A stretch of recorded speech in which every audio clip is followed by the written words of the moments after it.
Nah, kamu tahu nggak sih, aplikasi Dana itu bisa saja akun kita itu dibekukan. Nah, artinya ketika sudah dibekukan, kita tidak bisa melakukan aktivitas termasuk transaksi. Nah, ada beberapa hal yang harus kita hindari. Ya, tentunya agar akun kita itu tidak dibekukan ya. Jadi buat kamu yang mungkin belum tahu, ya apa saja yang harus dihindari agar akun Dana kita tetap aman, itu yang akan kita bahas. Jadi buat yang penasaran, tonton sampai selesai.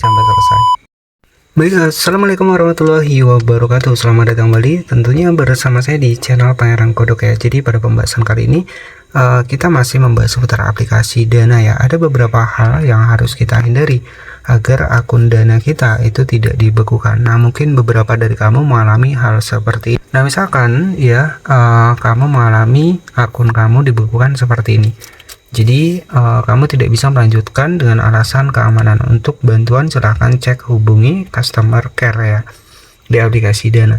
Jadi ketika kita mengalami hal seperti ini, tentunya kita tidak bisa menggunakan aplikasi Dana. Jadi ada beberapa hal yang harus kita hindari ya agar akun kita itu tidak dibekukan. Salah satu yang pertama ya. Jadi di sini itu hindari transaksi yang tidak wajar ataupun transaksi yang nggak masuk akal. Ya, misalkan terlalu sering menerima transferan nominal yang mungkin besar dari banyak akun ya.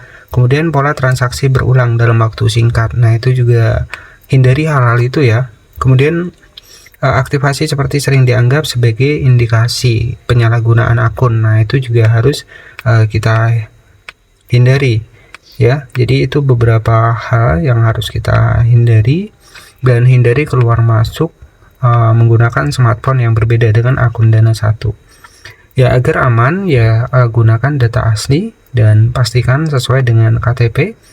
Kemudian aktifkan verifikasi dan keamanan tambahan, itu solusinya. Kemudian gunakan akun untuk transaksi yang wajar dan juga legal. Kemudian selanjutnya, jangan jadikan akun sebagai tempat titip transfer. Nah, itu dilarang ya. Kemudian hindari transaksi atas permintaan yang tidak dikenal. Jadi itu beberapa hal yang harus kita hindari ya, dan hindari menggunakan identitas yang enggak sesuai. Jadi misalkan data KTP tidak sesuai, menggunakan nama orang lain, nah itu hal yang dilarang ya untuk di aplikasi Dana. Itu hal-hal yang harus dihindari ya agar akun Dana kita tetap aman. Jadi seperti itu ya. Karena memang banyak sekali di sini kita langsung masuk di aplikasi Dana. Jadi memang banyak sekali akun yang tiba-tiba itu dibekukan. Nah, solusinya ketika kita tidak melakukan hal tersebut, kita bisa hubungi customer service-nya. Ya, jadi kita bisa menghubungi tim Dana kenapa akun kita dibekukan. Ya, jadi jangan keluar masuk menggunakan smartphone yang berbeda dengan akun yang sama. Nah, itu harus dihindari juga. Nah, nanti untuk menghubungi CS-nya bisa langsung masuk ke Play Store. Kemudian kamu bisa cari aplikasi Dana seperti ini. Kemudian nanti bisa cek di bagian aplikasinya. Di sini kita bisa klik di bagian dari dukungan aplikasi. Nah, di sini kita bisa hubungi ke email dari aplikasi Dananya. Caranya tinggal klik saja di bagian email seperti ini.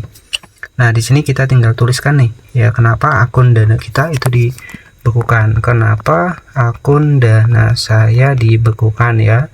Bekukan ya, mohon cek kembali. Nah, di sini kita bisa kirim email resmi ke CS aplikasi Dana. Jadi seperti itu ya untuk solusinya ketika kamu mengalami terkendala hal tersebut.